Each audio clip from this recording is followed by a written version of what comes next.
next presenter, where am I? Whoops, sorry. Sylvia Spijksma. Did I say that right? Sorry if I didn't. Cool.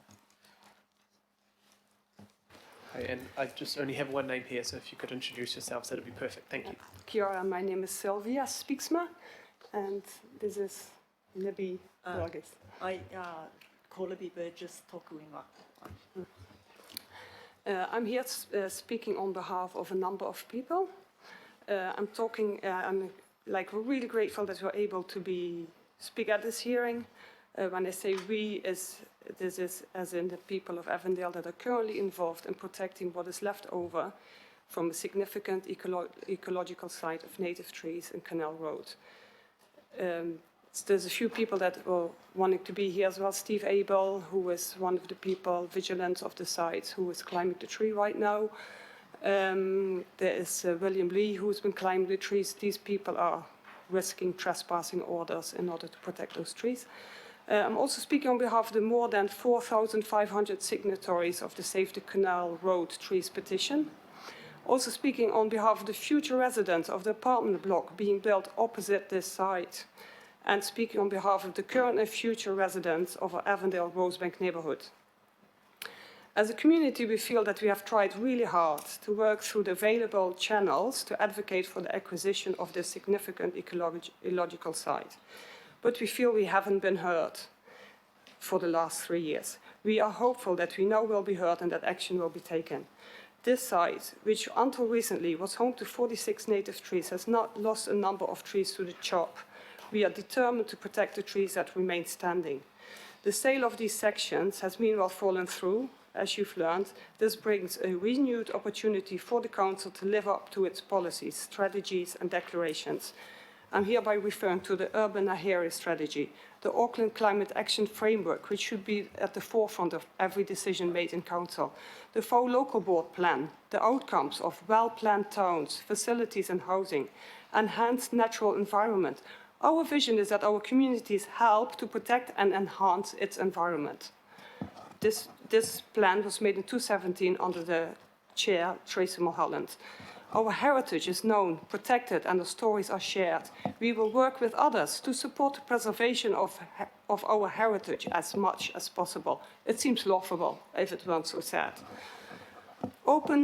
The FAO Open Spaces Network Plan. This plan recognizes that Avondale Rosebank area lacks in the provision of neighborhood parks and suburb parks. It further states in this report that it should be considered the acquisition of land for parks in the Avondale Rosebank area.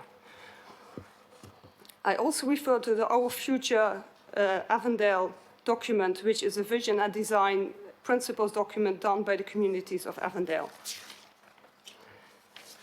This site is of ecological and cultural significance. It is connected to the horticulturist Hayward Wright. It's highlighted in landscape ecologist Colin Merck's report for our Auckland Council done in June 2018. It takes an important place in the FAO Wildlife Link. A reference was made to Mr. Burgess, who planted the trees in the book Memory Pieces by Maurice Guy.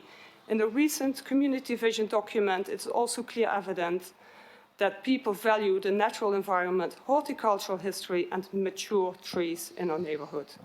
Under all of the plans and strategies here referred to, but especially under the Urban Aheri Strategy, we ask from Council to make right and to acquire this piece of ecological and cultural heritage.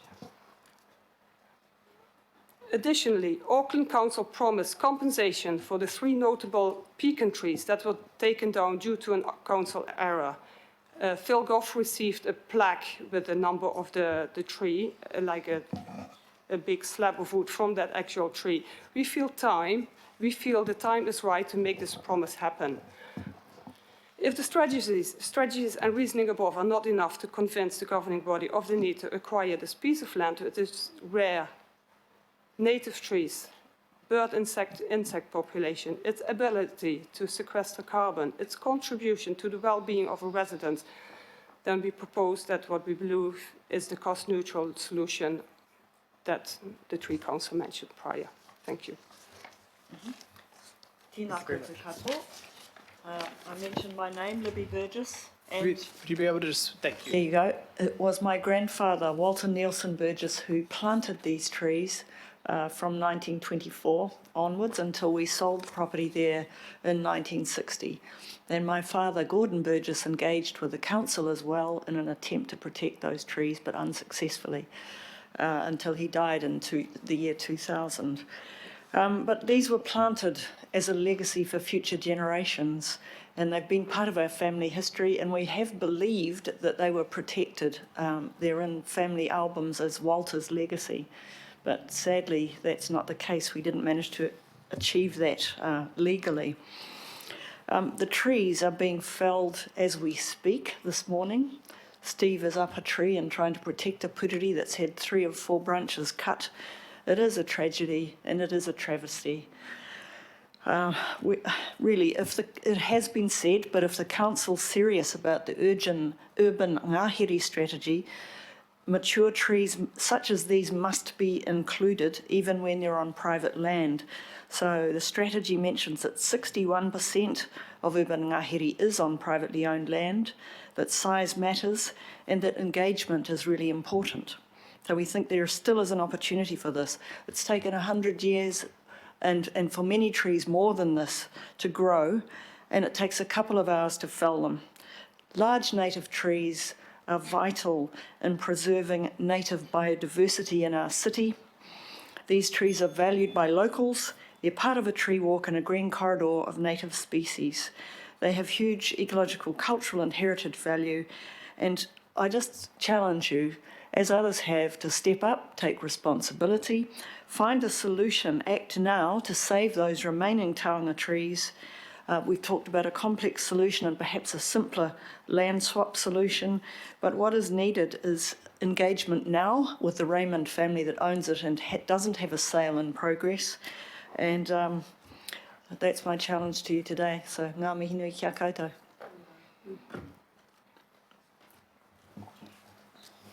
Cool. Thank you both for your presentation. Thank you. The Councillor Walker, did you have a question here? My question was for Mel's. Okay, cool. Thank you. Councillor Cooper. Question is actually for our legal team. Seems unlikely, but would be there any chance of the council being able to put an injunction on that private land to stop just the felling? It's a long shot, but it's just the urgency. Have we got any legal people? May I comment there that that would demonstrate the intention of the council to protect these trees? I'm not sure, but Yeah. I don't know. But in my non-legal brain, I'm kind of wondering.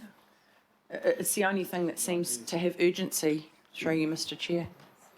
Yes, we don't have a legal advisor here. Something we could look into, Mr. Chair? Yes, it's Thank something we you. could look into potentially at this meeting. Sorry. I don't mean right now, because Right. I know we've got other agendas, Yeah. but it's something we can take away. Yeah. So Barry Potter and Paul Marriott Lloyd are following up in general from Dr. Barton's presentation. So we will then look to find out from our legal team if there was any possibility to stop that. But once again, this is not something this committee could decide. So we would have to then look how that would happen. So thank you.